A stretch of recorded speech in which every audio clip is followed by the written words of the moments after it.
anybody has a question, now's the time. Amir. So earlier you talked about how the best jokes are written during the show. Like, I think I know what you mean, but can you like explain a little bit more?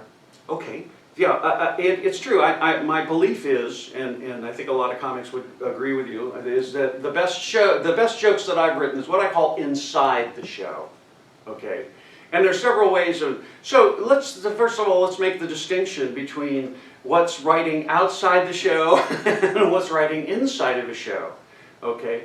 Writing outside the show, sitting around taking notes, you know, getting in a writing group and everybody's writing on the show and working on, you're thinking about it, taking notes, sitting down at your computer, literally writing jokes. That's writing jokes, what I call outside the show. Okay. The other way to do that is what I call inside the show. Now, you can do this at home as well. Okay.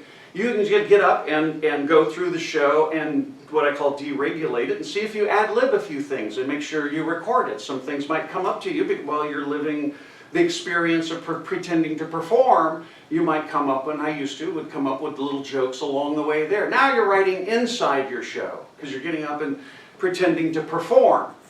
Now the next step, you could also then take it to a writing group or here in class, right, and get up and perform inside the show, see if you ad-lib some, bring up some other things, etc., etc. Then you sit down over here and you get feedback with our normal show. Now we're writing outside the show. For me, the ultimate one is writing inside the show during the performance. I mean the real performance, in front of the audience. Because we all get into that extraordinary state. You know, you just get, there's no word for it in English. You could call it the zone, well, whatever, you get this heightened state, you're focused, you know, et cetera, and you're full of energy, and you're talking to these people, and et cetera.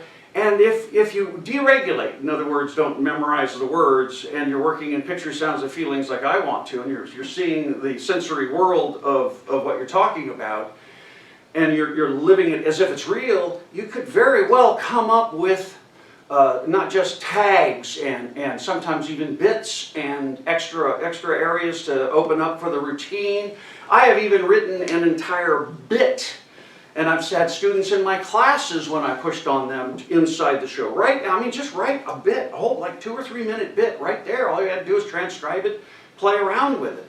So, and I find that when you write inside the show in that state in front of an audience, for some reason they seem to be concise, they seem to be to the point, they seem to be funnier because your sense of humor is coming up, they seem to be more honest and real. And so that's what I mean. So so the two things that we're looking at, one is writing outside the show and the many ways you can do that, and the ways you can write inside the show. But again, I find it's always you have more dynamic and better material, and usually stays in your show for as long as you perform that bit if you write it inside the show in front of an audience.